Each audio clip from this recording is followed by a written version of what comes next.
नमस्कार दोस्तों, स्वागत है एक बार फिर से हमारे चैनल द वेद वॉइस में। दोस्तों, यदि आप अपने जीवन में कुछ नया सीखने की चाह रखते हैं तो हमारे चैनल को अभी सब्सक्राइब कर ले। दोस्तों, नवरात्रि का महापर्व 9 देवी अर्थात 9 कन्याओं को समर्पित है। कन्या पूजन करने से हमारी समस्त पीड़ा दूर होती है, दुख दर्द दूर होते हैं, हर कष्ट दूर होते हैं। दोस्तों, आपको बता दें, इस बार माता रानी हाथी की सवारी पर पृथ्वी लोक पर आ चुकी है और भक्तों के कष्टों को दूर करेंगी। जब जब माता रानी हाथी पर सवार होकर आती, तब तब धरती पर फूल खिलते हैं और वर्षा होती है तथा हरियाली की उत्पत्ति होती है और जीवन सुगम हो जाता है। किसान के घर में साक्षात मां जगदम्बा जगत मां का आगमन होता है। दोस्तों, इस बार के नवरात्रि बहुत ही शुभ और मंगलकारी माने जा रहे हैं। इस बार शारदीय नवरात्रि 15 अक्टूबर दिन रविवार को शुरू होकर और इसका समापन 23 अक्टूबर दिन सोमवार को होगा। ऐसे में 24 अक्टूबर दिन मंगलवार को ही दुर्गा विसर्जन होगा।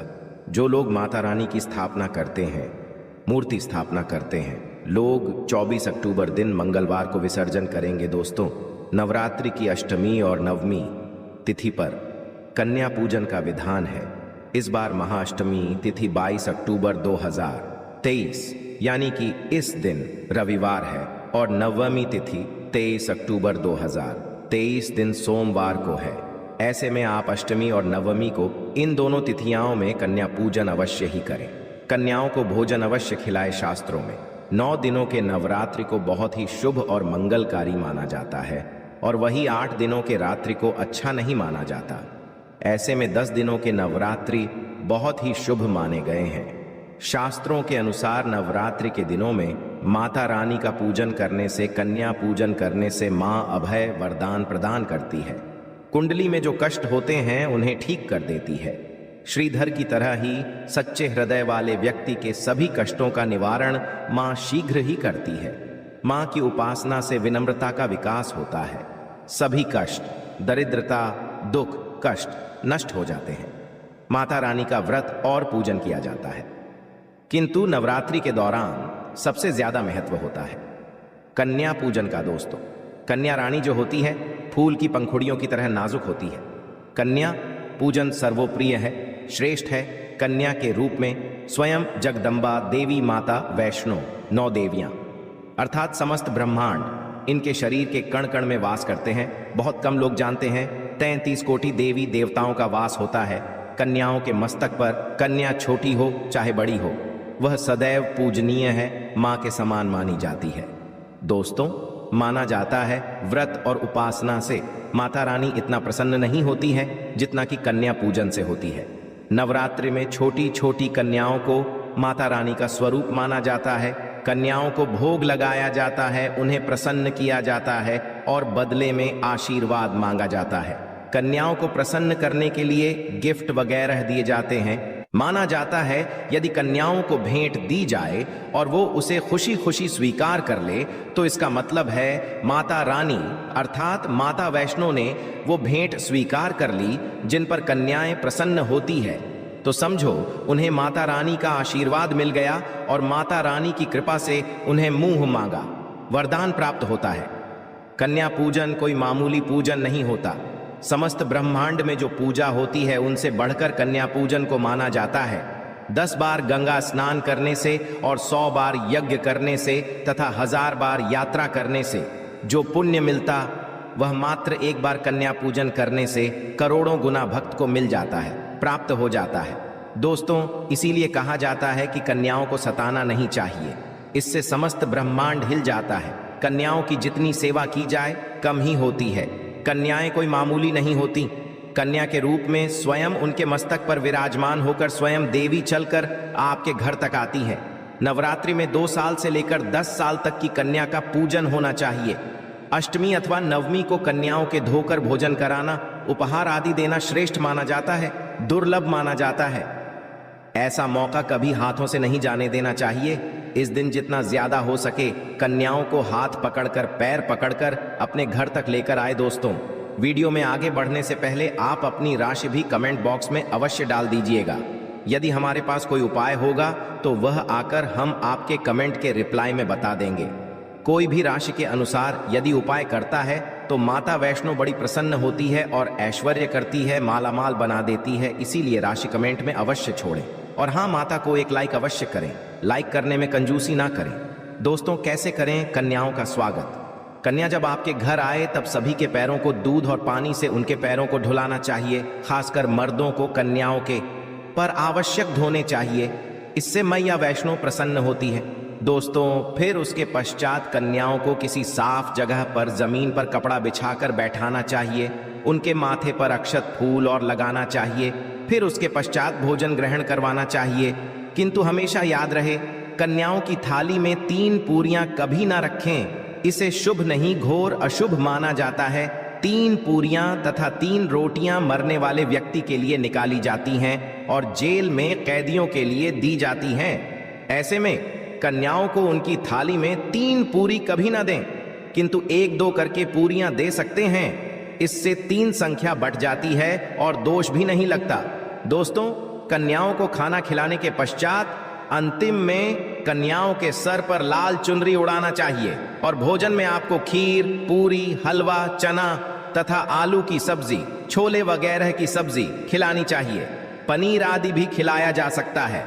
वैसे माता रानी का प्रिय भोजन खीर, हलवा, पूरी और छोले आदि ही हैं, किंतु भूल से भी लहसुन और प्याज का प्रयोग कभी न करें, अन्यथा अनर्थ हो जाएगा। अक्सर कई लोग कन्याओं को कुरकुरे का पैकेट, चिप्स वगैरह का पैकेट खिलते हैं, जो कि घोर अनर्थ माना जाता है, क्योंकि इसमें लहसुन, प्याज का प्रयोग होता है, जिसके कारण व्रत खंडित हो सकता है। मां दुर्गा क्रोधित हो सकती है। जहां आपने 9 दिनों तक लहसुन, प्याज का परहेज किया, किंतु आपकी एक गलती पूरे व्रत को खंडित कर सकती है। इतना भी नादान नहीं बनना चाहिए कि माता रानी रुष्ट हो जाए और कन्याओं को भी अशुद्ध होना पड़े। कन्याओं को डब्बा बंद कोई भी ऐसी चीज ना खिलाएं जिसमें लहसुन, प्याज होता है। कई चीज तो ऐसी होती है मार्केट में जिसके अंदर लहसुन, प्याज का प्रयोग होता है।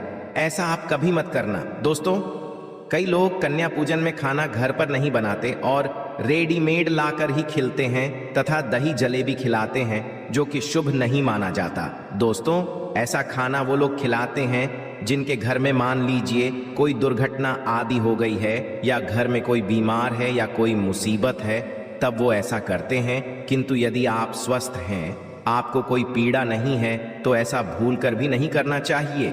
माता रानी दही जलेबी नहीं, आपके हाथों का बना भोजन खाना चाहती है, आपका प्यार चाहती है। फिर चाहे आप घर में एक ही पूरी क्यों ना बनाए माता के लिए, पर आप स्वयं ही अपने हाथों माता रानी को भोजन खिलाए। देखिए, भले ही आप दही जलेबी खिला सकते हैं, परंतु माता को घर का बना हुआ शुद्ध भोजन ही अति प्रिय है। खासकर नवरात्रों के दौरान घर में पक्का खाना अवश्य बनाना चाहिए। माता रानी बहुत प्रसन्न होती है। घर का बना पक्का खाना ही कन्याओं को खिलाना चाहिए। हमेशा याद रखें, कन्याओं को प्लास्टिक के बने धोने में खाना नहीं खिलाना चाहिए। ऐसे बर्तन पूजा पाठ के लिए शुभ नहीं, अशुभ होते हैं, क्योंकि प्लास्टिक के ज्यादातर बर्तन जो होते हैं जानवरों की हड्डियों द्वारा जाते हैं। इसीलिए ऐसा पाप मत करना। कन्याओं को हमेशा स्टील के बर्तन या पत्तों से बने बर्तनों में ही भोजन कराना चाहिए, बहुत ही शुभ माना गया है। यदि पेड़ के पत्ते में भोजन कराते हैं तो माता अभय वरदान प्रदान करती है।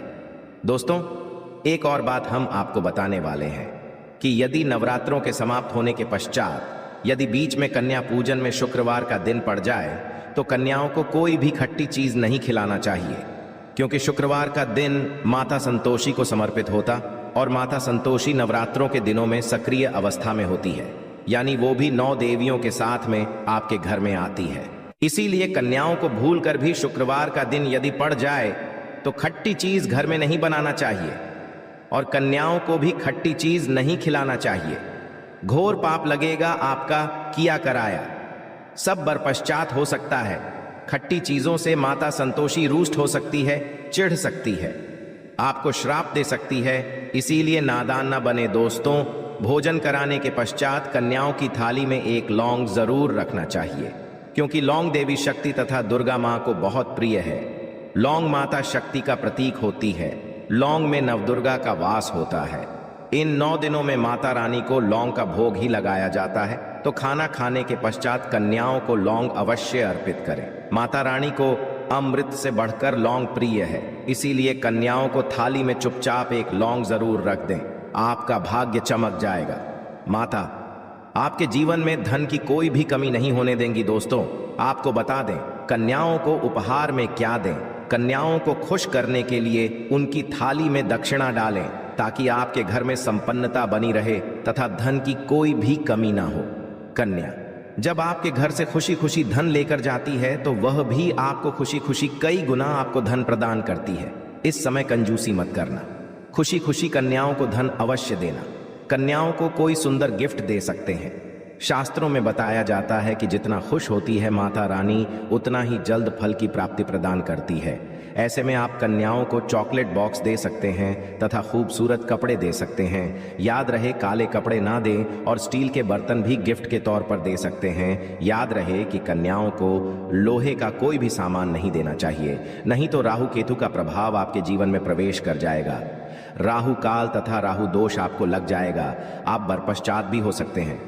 दोस्तों, जब कन्या अपने घर के लिए प्रस्थान करें तो उनके अवश्य छू लें और अपने मन में अपनी प्रार्थना को पूरा करें। सच्चे दिल से मांगी हुई मुराद माता रानी अवश्य ही पूरी करती है। सच्चे दिल का मतलब होता है मन में कोई भी लालच ना हो, और यदि वो लालच माता को पाने के लिए बन जाए तो उसे बोलते हैं सच्ची श्रद्धा और सच्ची भक्ति। ऐसी भक्ति के आगे स्वयं 33 कोटि देवी देवता आपको नमस्कार करते हैं। दोस्तों, नवरात्रों के दिनों में यदि मिल जाए आपको ये संकेत तो समझो माँ दुर्गा आपके घर में आ चुकी है। ये संकेत बताते हैं माँ दुर्गा आशीर्वाद आपको प्राप्त होने वाला है।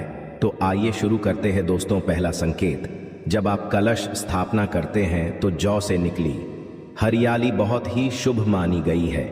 कहा जाता है कि जौ से निकली हरियाली हमारे भविष्य में होने वाले अच्छे और बुरे होने का संकेत देती है। ये सभी बातें हमारे आने वाले साल का भविष्य बताती हैं। यदि आपने जौ बोए हैं और वो किसी कारणवश नहीं हो पाए हैं तो ये संकेत बड़ा ही मनहूस माना गया है। कहा जाता है कि नवरात्रों में जौ यदि सूख जाते हैं या बढ़ते नहीं हैं तो समझ लेना चाहिए कि ये साल आपका खराब होने वाला है तथा घर में कोई बीमारी आने वाली है, या दिन दुगनी रात चौगुनी आपकी कम होने वाली है या घटने वाली है। दोस्तों, ये धन हानि का संकेत माना गया है, क्योंकि आपने कोई ना कोई गलती ऐसी कर दी होगी जिसके कारण माता रानी नाराज हो गई है। इसीलिए माता से आप क्षमा अवश्य मांग लें। माँ अपने भक्तों को अवश्य माफ करती है। एक माँ ही होती है जो अपने बेटे को, अपने लाल को हर गलती पर माफ करती है, किंतु बेटा किस काम का जो माँ से माफी ना मांगे। इसीलिए माता रानी से अपनी गलती की माफी अवश्य मांग ले। मैया वैष्णो अपने भक्तों को कभी निराश ही नहीं करती, बल्कि उन्हें धन धान्य से और खुशियों से परिपूर्ण बना देती है। और दोस्तों, यदि जौ हरे भरे हो जाते हैं तो ये शुभ संकेत होता है। इससे आने वाले समय में आपको बहुत ज्यादा ही धन लाभ होगा। माना जाता है कि 1 रुपए का सिक्का या चांदी का कोई भी सिक्का जौ के बीचों बीच में यदि मिट्टी में दबा दिया जाए तो घर में सुख समृद्धि आती है। माता लक्ष्मी दौड़ी दौड़ी चली आती है। जौ के अंदर हमेशा 1 रुपए का सिक्का अवश्य डालना चाहिए। जौ को खाली नहीं रखना चाहिए, उसमें धन वगैरह अवश्य डालना चाहिए। इससे माता का आशीर्वाद सदैव परिवार पर बना रहता है और जीवन में कोई भी संकट नहीं आता। खाली जौ मतलब धन भी खाली, खुशियां भी खाली ही मिलेंगी। दोस्तों, नंबर 2, यदि आपकी नींद नवरात्रों के दौरान सुबह 4 बजे के आसपास खुलती है तो इसे बड़ा ही शुभ संकेत माना जाता है, क्योंकि ये समय ब्रह्म मुहूर्त कहलाता है। इस समय देवी शक्ति अपने सच्चे भक्तों को ही जागती है। इस समय उठाना मतलब माता की कृपा प्राप्त करने के बराबर माना गया है। ये संकेत बताते हैं कि माता की सच्ची भक्ति का प्रभाव आपके ऊपर हो चुका है और माता रानी आपको जल्दी ही कोई खुशखबरी देने वाली है। माँ आपकी सच्ची भक्ति से बहुत खुश है। दोस्तों, नंबर 3, यदि नवरात्रि में आपका मन प्रसन्न होने लगे, पूजा पाठ में आपका मन लगने लगे, पूजा करते समय मन का शांत होना, यह दर्शाता है कि आपको बहुत जल्द माँ की कृपा प्राप्त होने वाली है। माता रानी आप भक्ति से बहुत खुश हैं। आपकी भक्ति माता रानी को आनंद दे रही है। ऐसे व्यक्ति को समझ जाना चाहिए कि उसके जीवन में अब अच्छा समय आने वाला है। दोस्तों, नंबर 4, नवरात्रों के दौरान यदि माँ के गले से फूल गिर जाए तथा जौ के हरे भरे पत्ते यदि बिन हवा के हिल जाए तो इसे अति उत्तम माना गया है। ये संकेत बताता है कि माता रानी का आगमन आपके घर में अस्थायी रूप से हो चुका है। आपको माता लक्ष्मी की कृपा प्राप्त होने वाली है। ये संकेत कुछ खास लोगों को ही दिखाई देते हैं। माना जाता है कि पूजा समय यदि धुआं अधिक बढ़ जाए तो इससे ये पता चलता है कि आपके घर से गरीबी हमेशा हमेशा के लिए जाने वाली है। भूत प्रेत आत्माएं अब आपके घर से हमेशा के लिए जाने वाले हैं। पूजा करते समय धुएं का अधिक होना बहुत ही शुभ और मंगलकारी माना गया है। ये संकेत भविष्य में अच्छे परिणाम को दर्शाते हैं। दोस्तों, नंबर 5, द्वार पर गाय का आना। वेदों में बताया जाता है कि नवरात्रि के दौरान गाय माता का घर में आना बड़ा ही शुभ संकेत माना गया है। नवरात्रि में गाय का आना अत्यंत शुभ है। यदि आपके भी द्वार पर गाय आती है तो गाय के माथे पर कुमकुम लगाना ना भूलें तथा गाय को रोटी अवश्य खिलाएं। इससे मां दुर्गा अत्यंत प्रसन्न होगी और आपकी झोली खुशियों से भर देंगी। द्वार पर गाय का बार बार आना भी जीवन में आने वाले अच्छे संकेतों की ओर इशारा करता है। दोस्तों, नंबर 6, सपने में शेर का दिखाई देना। यदि आपके सपनों में मां दुर्गा दिखाई देती है, अर्थात कोई भी देवी यदि आपके सपनों में दिखाई देती है तो बड़ा ही शुभ नवरात्रों के पावन अवसर पर माता के दर्शन किसी खास भक्तों को ही होते हैं। ये सपने कभी किसी को शेयर मत करना। यदि माता की सवारी तथा शेर रात्रि में सपने में बार बार दिखाई देता है तो मां दुर्गा आपसे प्रसन्न है। ये संकेत बताते हैं कि जल्द ही आपकी कोई मनोकामना अवश्य पूर्ण होगी और आपके शत्रुओं का नाश हो जाएगा। शत्रु आपके नाम से ही थर थर कांपने लगेगा। मां दुर्गा का वाहन शेर है, इसीलिए नवरात्रि में शेर का दिखाई देना अत्यंत शुभ संकेत होता है। दोस्तों, नंबर 7, यदि कोई छोटी कन्या आपको सुबह सुबह लाल वस्त्र धारण किए हुए दिखाई है तो आपने साक्षात मां दुर्गा के दर्शन किए हैं। यदि नवरात्रों में सबसे पहले आपके घर में कन्याओं का आगमन हो जाए तो समझो आपको दुनिया की कोई भी शक्ति, ब्रह्मांड की कोई भी शक्ति आपको करोड़पति होने से नहीं रोक सकती। आपके जीवन में, आपके घर में माता लक्ष्मी का आगमन होने वाला है। आप दिन दुगनी रात चौगुनी तरक्की करेंगे। अब आप खुशियां मनाइए और मिठाइयां बांटें। ऐसे में कन्याओं को भरपूर तरीके से खुश रखें और उनका आगमन दूध से चरण धुलाकर करें, कोई कंजूसी ना करें। दोस्तों, माता रानी आपको ये संकेत दे रही है कि अब आपका बुरा समय समाप्त हो चुका है। अब जीवन में सुख समृद्धि के द्वार खुल जाएंगे। दोस्तों, नंबर 8, घर पर उल्लू का आना। यदि मां लक्ष्मी का वाहन उल्लू नवरात्रि में आपके घर पर आकर बैठ जाए तो यह भी शुभ संकेत है। इसका अर्थ है कि मां लक्ष्मी का आपके घर में प्रवेश हो चुका है और आपकी आर्थिक स्थिति और मजबूत होगी। किंतु याद रहे, उल्लू नवरात्रि और दीपावली पर आना ही शुभ माना जाता है। दोस्तों, नंबर 9, यदि ब्रह्म मुहूर्त के समय यानी सुबह के 4 बजे के आसपास घंटियों की आवाज सुनाई दे जाए या शंख की आवाज सुनाई दे जाए तथा कोई भजन सुनाई दे जाए तो बड़ा ही शुभ संकेत माना गया है। इससे यह पता चलता है कि माता रानी आपकी भक्ति से बहुत प्रसन्न है और आपके जीवन में सभी नकारात्मकता का नाश होने वाला है तथा माता लक्ष्मी की कृपा आपको प्राप्त होने वाली है। दोस्तों, नवरात्रों के दौरान घर में काली चींटियों का दिखाना, लंबी लंबी लाइन बनाकर मुंह में खाना ले जाते हुए चींटी को देखना अच्छा संकेत माना गया है। और यदि मंदिर में पूजा करते समय कोई छिपकली आदि दिखाई दे जाए या मंदिर के स्थान की ओर छिपकली चली जाए तो बड़ा ही शुभ संकेत माना गया है। इससे यह पता चलता है कि आपको माता लक्ष्मी की कृपा प्राप्त होने वाली है। मां का आशीर्वाद आपको मिलने वाला है। नवरात्रों के दौरान मंदिर में छिपकली का दिखना बहुत ही शुभ संकेत माना गया है। आपकी भक्ति का फल आपको शीघ्र ही मिलने वाला है, क्योंकि छिपकली को माता लक्ष्मी का प्रतीक माना गया है। किसी शुभ अवसर पर छिपकली का दिखना मंगलकारी माना गया है और नवरात्रि में छिपकली का मंदिर में दिखना साक्षात देवी लक्ष्मी का स्वरूप माना गया है। तो यह थी आज की खास जानकारी।